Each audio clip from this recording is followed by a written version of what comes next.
Thank you very much for joining us on our webinar today. We're going to be speaking about how to respond faster with ServiceNow Security Operations and the MITRE ATT&CK Framework. So we'll quickly get through welcomes and introduction here. We're going to do a quick overview and background on ServiceNow Security Operations capabilities. We'll then provide a point of view of the MITRE ATT&CK Framework and how to leverage that with ServiceNow Security Operations. We'll then get into the live demo, which I think a lot of you are looking forward to seeing. We'll talk about how to get started and then make sure we get through all of your great Q&A and some closing remarks. So with that, from an introduction standpoint, I'm going to turn it over to Mark Bennett from ServiceNow to get us started with introductions. Mark? Yeah, hi, thanks, Brian. Mark Bennett, I'm the security specialist for ServiceNow. I've been with the company a couple of years. I've actually been in security since the mid-90s, so I have seen pretty interesting changes over time. And of course, my role is to understand the vision that a customer or folks have for the future state, and then where they are currently, what might be inhibiting that vision, and then see how ServiceNow can help workflow it. Back to you, Brian. Fantastic, thanks, Mark. And I'll continue to do introductions for myself and the Edgile team. So this is Brian Risman speaking from Edgile, also joined by David Decter and Gerald Carter. Myself and David, we're the two practice partners that look after Edgile's security and risk practice. Gerald's one of our directors, also leads our security operations practice here. At Edgile, we really focus on three things. One is our ServiceNow business, where we exclusively go to market with them in the security operations and risk space. We're an elite partner of theirs, work on a variety of implementations in the healthcare provider, state and local space, as well as other industries. We also have a Microsoft Cloud Security business, which we know there's a lot of capabilities, especially from a security operations standpoint, from an integration standpoint with the Microsoft stack. So we have a deep Microsoft practice, specifically in the security space, as well as we also have an identity and access management practice, largely wrapped around SailPoint, also another great partner of ServiceNow. So we spend a lot of time bringing all those worlds together, especially thinking about the security and risk considerations that organizations face. So with that, we're going to go move on into our security operations overview, and I'll kick it back to Mark from ServiceNow to get us going there. Thank you. Great, thanks again, Brian. And if you want to progress the slides here, I only have 2 slides, so I'll make it kind of short and sweet. I just wanted to explain that the SecOps module consists of 2 primary parts: the security incident response piece and the vulnerability response piece. You can acquire licenses for those either as standard or pro, and if you end up using the enterprise version, it includes both of those, and we include configuration compliance. Simplistically, configuration compliance allows you to monitor where are you with your config changes. Has it blown up any golden disks, or is it now creating a non-compliant state with some of the requirements of your regulatory, governance kind of areas. Threat intelligence and performance analytics is built into the professional versions of SIR, Security Incident Response, and VR, Vulnerability Response. These are scoped applications. So what that means is they can be run independently of the rest of the platform. We have customers who implement without CMDB. They want to basically build workflows and digitize those workflows around incidents and vulnerabilities. But you really gain the value when that scoped module is run by the security operations folks, for example. However, you're operating the workflows like a remediation request or a patch request or go take an endpoint offline. Those workflows will interoperate with our other components within the platform. So in other words, perhaps there's an incident, but you need IT to go capture the drive or go, put that operation in the sandbox so it can be explored at length. Those workflows are completely integrated, completely interoperable, and they're all out of the box. The other thing is with CMDB, our central database, you now have one source of the who, where, what, and when. So if I do want to assign a vulnerability remediation, I can assign it to, let's say, the database group, or I can assign it to the Windows group. And those tickets that go over to that organization within IT, they actually look just like a change request or a change window request, like any other change that might be an upgrade of software as an example. So if you click to the next slide, basically, if you look at this from somewhat more of an integration perspective, let's say that you're using a vulnerability scanner. All of these scanners are supported out of the box. The interesting thing is we now are able to do vulnerability management, vulnerability response on a code level. So if you're scanning with, let's say, a Tenable, a Qualys, and you're looking at IP addressable devices, their operating systems, their applications, is that the hardware up to snuff as far as the latest patch? That we monitor. We've done that for a long time. We added in Quebec the ability to now do that at a source code level. Hey, this source code is going to go into production. Let's scan it for vulnerabilities and remediate those before production. So think of it as that's a way to be proactive, try to lower or decrease your threat surface by patching things in a very efficient way. We also integrate to Microsoft and a number of other areas where one patch might actually eliminate 10,000 vulnerable items. We will then group those vulnerable items into one group that then will be remediated by a singular patch. And then, of course, you can go back and do a rescan to test if it actually did get done. And the life cycle of that from basically when it was discovered as vulnerable all the way through to you've closed that ticket and rescanned it to make sure that that remediation got done. On an incident response, the trigger might be a SIM log event or some type of corollary engine that says, hey, seeing some strange stuff. We then will enrich that case to look at it to see if it's an event rather than an incident. We'll pull down data from endpoints and other devices, other software applications to say, yeah, this looks like a suspicious activity or an incident. That can get turned into a case. That case then is routed to the appropriate folks for remediation. As I said, whether that's take it offline or whatever I need to do. And then we can verify, again, with multiple tools and orchestrate that process and also be able to know that, yes, it did get done. And now we can close that ticket as, incident's closed. So that's kind of how we interoperate. The key is central workflow, all out of the box for things like ransomware and phishing, and a central source of the who, where, what, and when, so that you know how to integrate and operate with other departments. And since SecOps has a tough time, there's 3 million open requisitions right now. This automation, along with this interoperability, provides a ton of value when there's just simply not enough SecOps folks out there to do it by themselves. So that's it for me, Brian. Back to you. Perfect. Thanks, Mark. And as you can, see on that slide you were just chatting to as well, seems like there's a lot of opportunities to integrate with various, scanning tools and SIMs and things like that. Do you just want to spend a quick minute as we transition to David in a second, about what those, how do we integrate? They pre-built through the store, integration hub, et cetera. It'd be great to get some thoughts on that. Yeah, it's a great question. Thanks. If you go to store.servicenow, you're going to see all of the integrations, whether they're developed by ServiceNow, whether Edgile's developed them, whether they're developed by the vendors. They're all certified. They're all out of the box. Many of them are free. For example, the Splunk integration, you just simply connect it, tell it where you want that connection to go with the API, and then all of a sudden, boom, you're off to the races. Similarly, with all the scanners and everything else, you have to start because we've built in those hooks, including things like risk frameworks and other areas where if we interoperate with a risk platform, a GRC platform, ours or others, you can download those controls.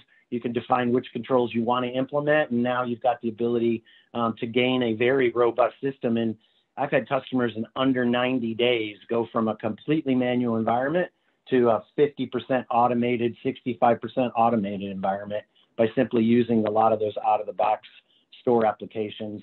And in turn, I guess I'd ask, for maybe some input from you guys later on how do you actually help folks with what are the right parts and pieces and configuration? Because that's really valuable. A partner like Edgile brings best practices. You'll do 100 installations. So your broad breadth of experience is really fantastic in getting to value very quickly. No, fantastic, Mark. We'll be sure to cover that and how to get started. Hopefully everyone's going to be very excited after seeing Gerald's demo in a little bit, and we'll want to know about where to go from there. Fantastic. Well, with that, we're going to keep moving along in our agenda here. We're going to move on to sharing some thoughts and a point of view as it relates to the MITRE ATT&CK Framework. So with that, I'm going to have David Decter from Edgile jump in. Thanks, David. Thank you, Brian. To frame this for our audience today, what we're really seeing is clients now move to really a hybrid cloud and on-premise environment.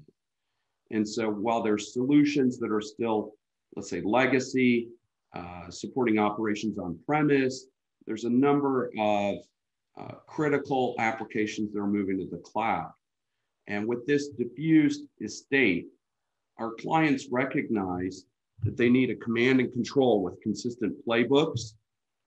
And lastly, SecOps needs insight from other disciplines. So for that, configuration management database to tie the configuration items or CIs together with vulnerabilities. All these security operations solutions are highlighted on the right-hand side. We have application vulnerability response and infrastructure vulnerability response. We have security incident response, configuration compliance, and threat intelligence, where today we're really going to double click on the MITRE ATT&CK Framework. On the next slide, we're going to frame what is the MITRE ATT&CK Framework.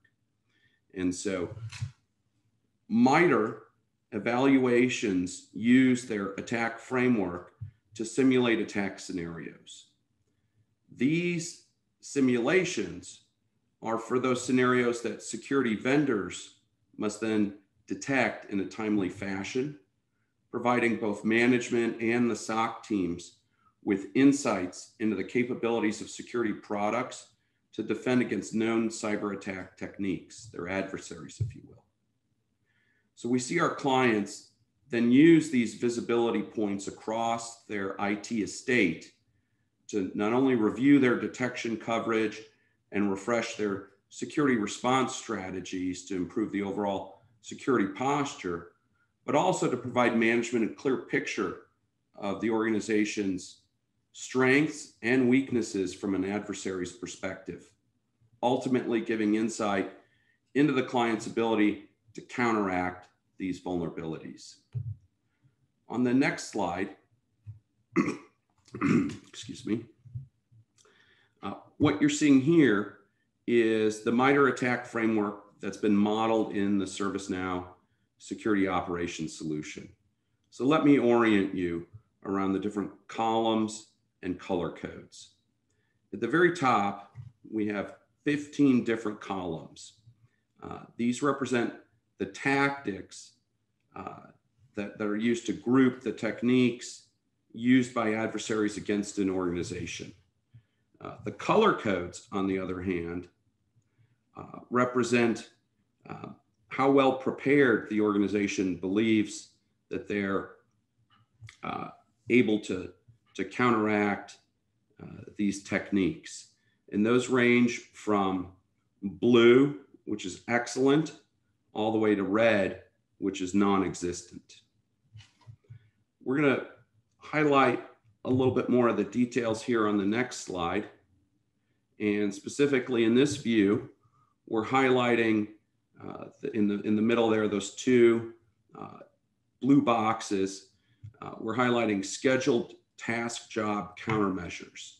So those are two entries within various sub-entries around cron jobs and launch D, et cetera, that are all in blue, which means they have excellent countermeasure coverage. On the next slide, we're highlighting the other end of the spectrum. And in this view, we're showing we're showing key logging countermeasures. And so there again are two entries here. They're both in red, which means they have no countermeasure coverage, which tells the organization that we have an opportunity to invest in both detection and or preventative controls around this specific exploitable item. If we were to double click on this and drill in on the next slide, we are able to then show what it looks like specifically for key logging. And so we can get, when we drill down in this, the organization's SOC can then quickly gain insight into the platforms that are affected, the permissions required to exploit, the data sources, and so forth, which is really used to help understand how an adversary would use this against the organization. And so let's really bring this to life now with a demo of ServiceNow. On slide 17, we have the demo highlights, which essentially we're going to cover two modules of security operations, threat intelligence as well as security incident response. We're going to then show you in real time that MITRE ATT&CK Framework heat map that we've been stepping through, really drill into what those tactics, techniques, and procedures look like, how those are rated, detection rules, as well as extraction rules. And then lastly, we'll show you what the MITRE ATT&CK card looks like. And with that, Gerald, I'll hand it over to you. Thank you. Thank you, David. Give me a second here to switch up my share, and I will bring up ServiceNow.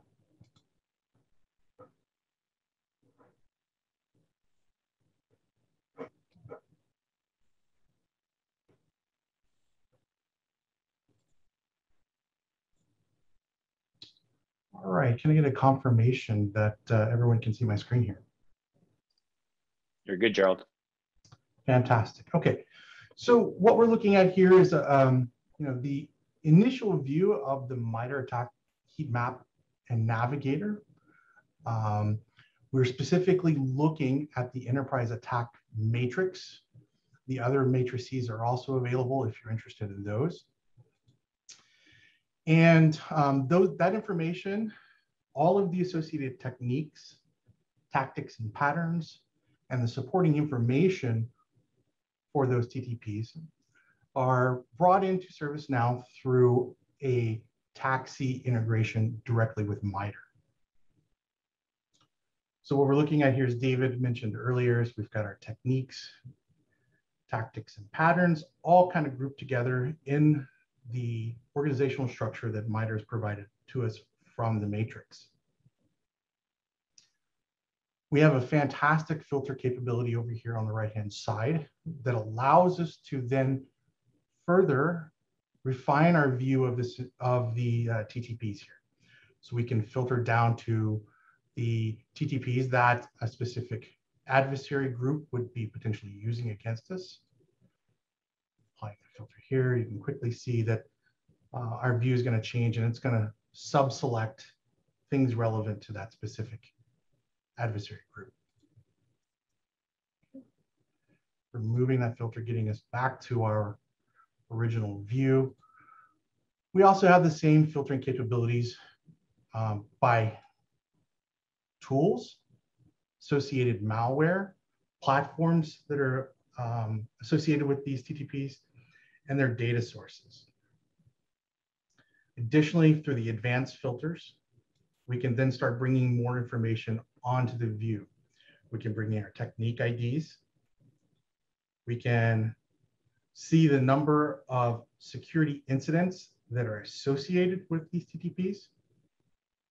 We can provide some filters here as well. So if we only wanted to look at critical incidents in this view, we can filter them by the priority, or we can set date ranges in here for threat hunting views of the world. We can also look at detection rules. So if we've created manual detection rules in our environment, we can start to look at the efficacy of those detection rules and their ability to help supply information associated with our TTP detection capabilities. Likewise, we can also look to see where our CVEs are mapping against these TTPs. So if we have vulnerability response in our environment, we can also look at drilling down into the CVEs to see where the vulnerabilities are lying within our environment. And finally, turning on our detection coverage. We can look at that subjective rating that the organization can apply to our TTPs, and then look back towards our detection rules, our security incidents, and our CVEs, and really start to understand how well the organization is doing against that initial subjective review. Okay. So what I really like about this heat map here is that it really brings in a significant amount of information and data into a easy to use, navigable user interface that provides a lot of rich details.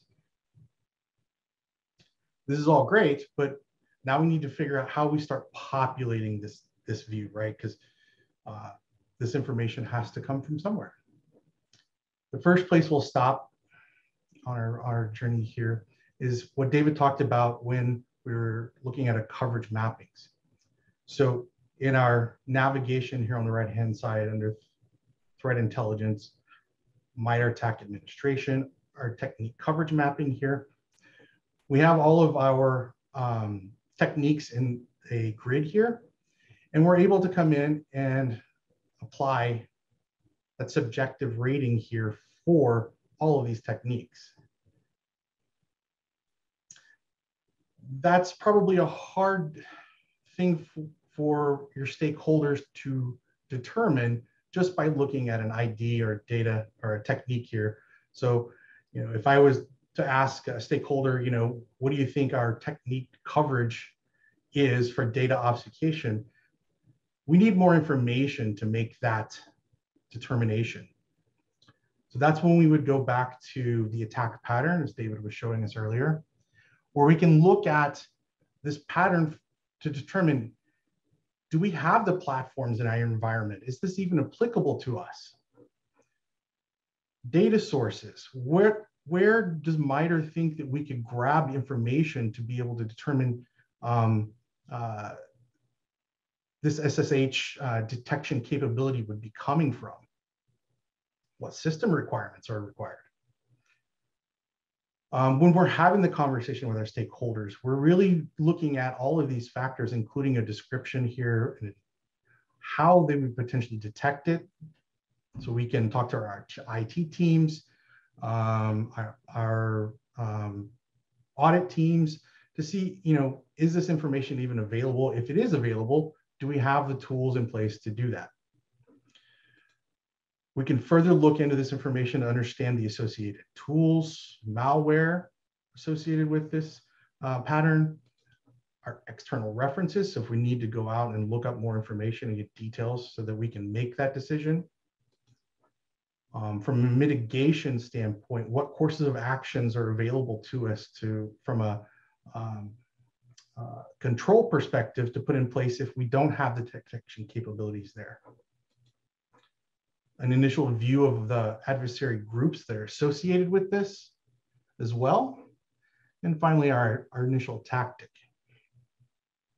So now that we've kind of drilled into our ability to understand what these TTPs are, how do we start assigning them to our security incidents? As Mark was telling us earlier, those detection events are coming in and aggregated through SIEMs and other threat feeds. We have two real easy to implement capabilities to get those detections onto the incidents. So we've got a SIEM capability here. In this case, we're looking at the information that's coming in from Splunk and arriving in this import table directly from Splunk. We can then look at the import field and then use a regular expression to abstract that TTP attack pattern ID and then associate that directly with our incident. We also have the ability to do the same capability through our threat lookup, threat intelligence integrations like virus total, recorded future, anomaly, provided that they're providing us that threat ID on the threat lookup results. We can also associate the attack patterns and techniques directly to the observables that are attached to the security incident. So then we have a gap here. So we've got some automated feeds here, but there are situations in our environment where we have user created events or through security incident catalog, where we're asking users to create their own incidents. We need the ability to also associate those TTPs through those sources of security incidents. So we have the ability to create a manual detection rule here that allows us to use information associated with the security incident, the source, the alert sensor, category and subcategory, then to manually set that attack pattern. So here, a really good use case is when we have user reported phishing, we want to be able to start to associate TTPs with our user reported phishing. Okay. Transitioning over to how this actually shows up on our security incident. I've got a user reported phishing incident here. Again, our category is phishing, our source is email, and our alert sensor is user reported phish. That matches up to our manual rule that we had earlier. And we can see here that that TTP has been added through that initial access rule here. Our incident is currently in the containment, so an analyst has done some analysis on this and also manually associated additional TTPs to this incident. We can accomplish that by clicking the Associate MITRE ATT&CK related link here. And this will bring up our ability to look at the tactics that are associated with our enterprise attack matrix and manually start adding additional TTPs here.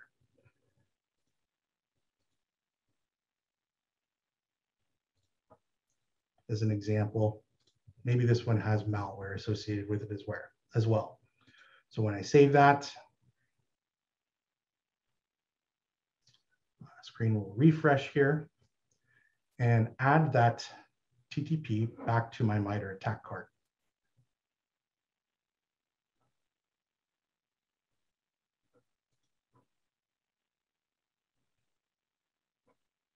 So here the new malware has shown up. One last great feature about our attack card is, aside from just looking at it in the same way that we looked at it from the heat map perspective, we can drill down into a list view. And this list view brings all of the information from our attack pattern right into the user interface and allows an analyst to look at the information associated with that specific pattern, including our description, methods of detection, groups associated with it, our malware and tools, and mitigation activities that may be associated with it. So bringing this all back home, we can now start to see the things that would need to be in place to start populating our heat map. And with that, David, that concludes the demo.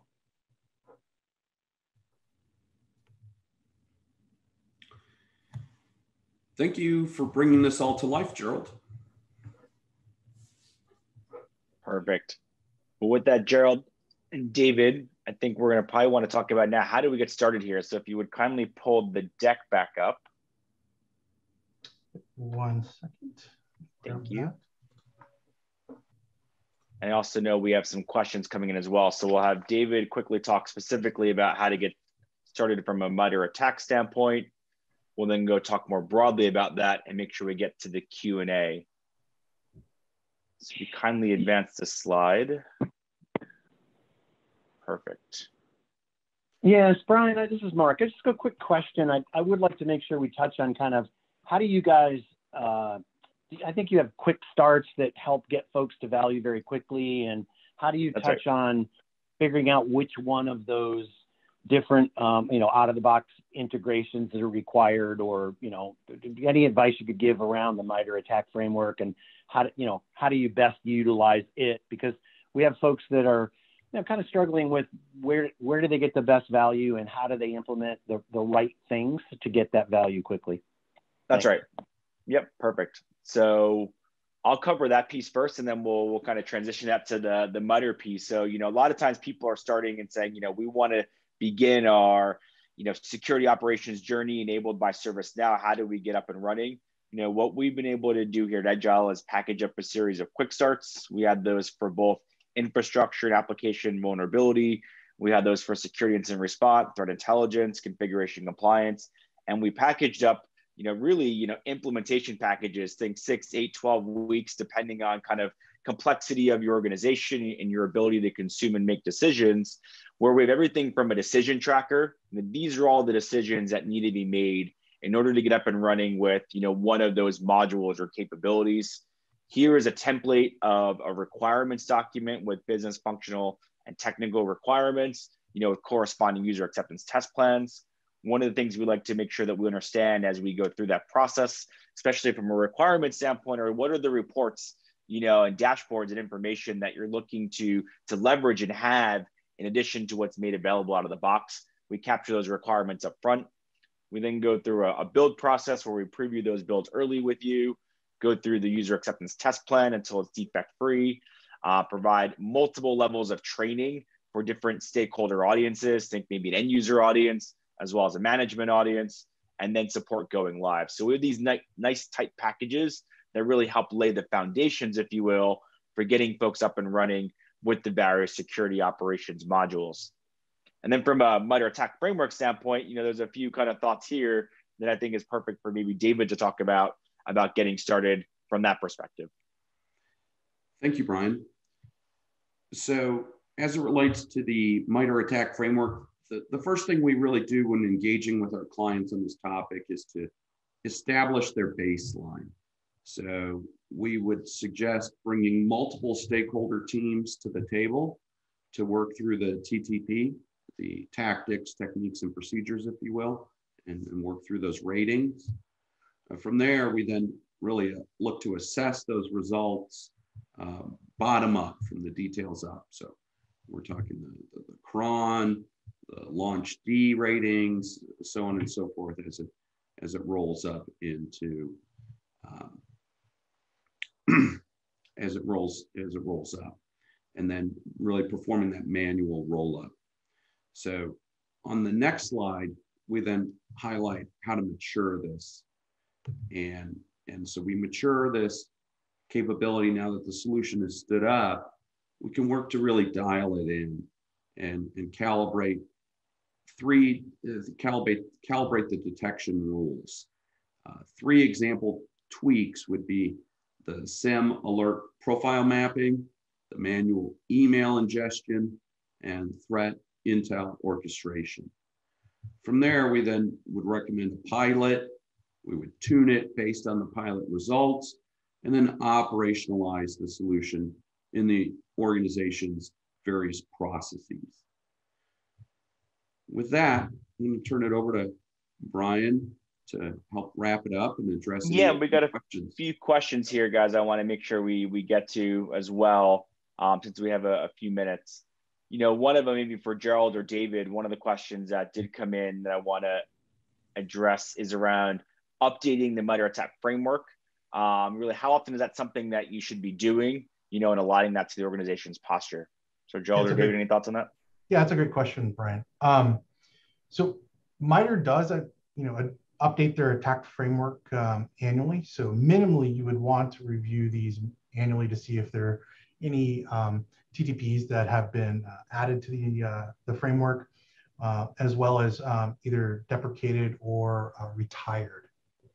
Additionally, as you bring in new tooling to your environment, so you're adding additional sources to your SIEM, you're adding additional threat intelligence tooling, you would want to take a look and see, am I increasing my coverage here, and review that coverage mapping and potentially your detection rules to understand if there are adjustments that need to be made to those.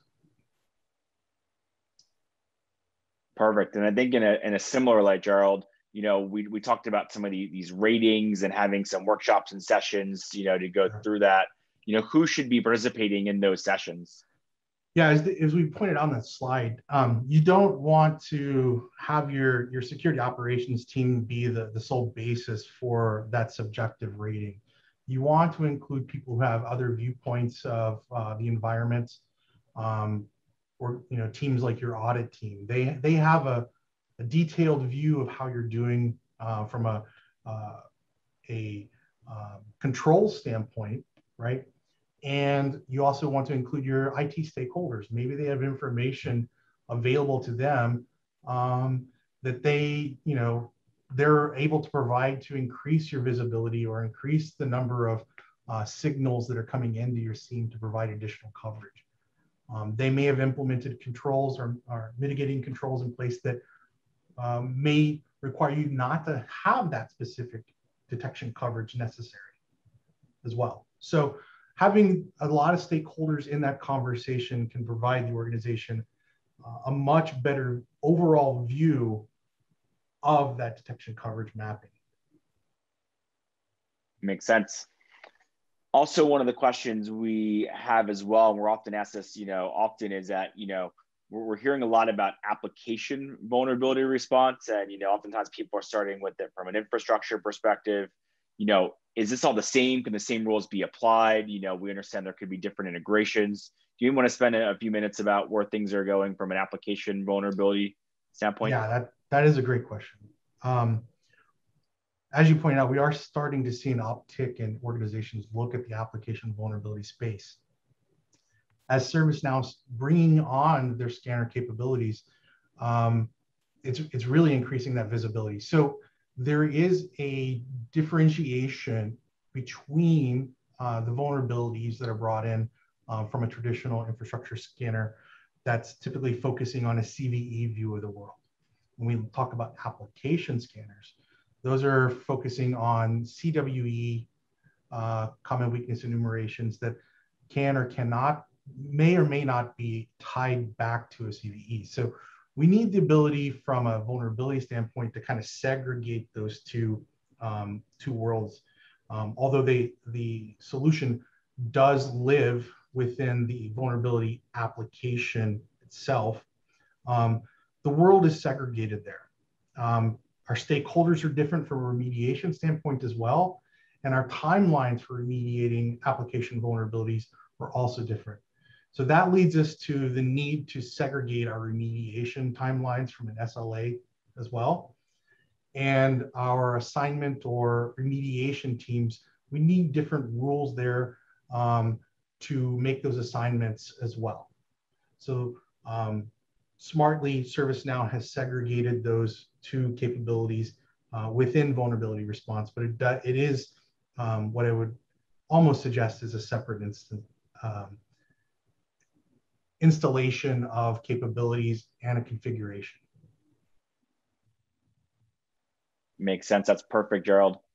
Mark, any other comments or questions that you're seeing coming in or that you want to make sure that we address? No, just one thing again I want to highlight is that working with the ServiceNow team and Edgile, we're more than glad to do working sessions where, we help kind of orchestrate should we have on in the call, in a virtual meeting, what stakeholders make sense, and then help kind of pinpoint where there could be operational efficiencies, i.e., how do we improve some areas current, and then really understand your vision, like what do you want to see? What do you want to automate? How do you want to interoperate with other departments like IT, for example, or GRC? So more than glad to get together with that. That's a service we offer with Edgile. It's no cost. We just want to make sure we understand, discover kind of the need and see if and how we can help. And that's it. No, Mark, yeah, we're certainly happy to do that. I know we're working on, quite a few of those with you and the team, already. I think one of the things we also see as well is, people ask, where do we get started, right? And I think a lot of that requires a conversation. Do we start with vulnerability response first? Do we start with security incident? Can we do both together? What if your CMDB is not in order? There's a lot of those types of questions, if you will, that typically come up as we start to think through what makes sense and what those roadmaps, look like. So, we're very happy to engage in those sessions. And I think, with that on the next slide, actually, Gerald, we'll put up our contact information. Mark Bennett from ServiceNow, his details are there, and mine are here from an Edgile perspective. Yeah, and really quickly, guys, we just did get another question sent in about if the ticket might start with, let's say it's phishing, but then it becomes a compromised account. How do we, as an example, workflow that?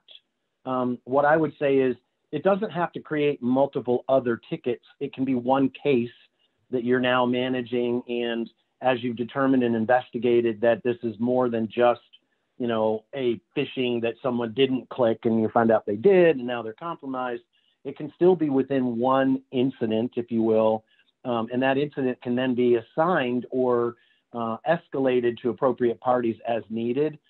That's an area that we can show you out of the box. How do you create those workflows that then get modified or improved or changed based on what findings you come up with? I didn't know if you wanted to touch on that one, Brian, too. It's in the chat window from Adrian. Thanks, Adrian. Yeah, Gerald, do you have any other thoughts on that one there?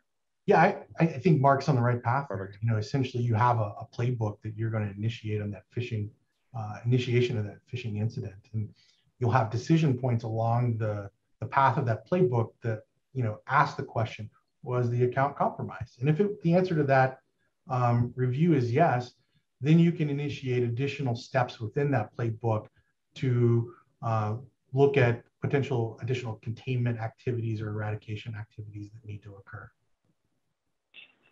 Yeah, and by the way, just to also dovetail into that very quickly, those playbooks are out of the box, right? So they can be modified and configured according to your environment, but it isn't something that you have to go create from scratch. That's something that if you'd like to do a follow-up, anybody on the phone with, what are the playbooks? How do they work? How do you orchestrate incidents, et cetera? We're glad to do a demo and show you that. And then, how do I start? Where do I start? Typically, it's very much that crawl, walk, run. Let's do what you do today. Modify that to then become more automated in workflows. Maybe you eliminate emails, et cetera. And eventually you get to things like here at ServiceNow, we're probably 65 to 70% of our phishing is all automated. No one even has to look at it, because what we do is we take all the information you need to make that decision and put it into the case. So what did the EDR system say? What did the SIM say? What did the access, control system say? So that you'll know, oh yeah, this is emphatically a compromised account. So thanks. Fantastic. Well, you'll see our contact information here as well to get in touch with Mark from ServiceNow or the Edgile team.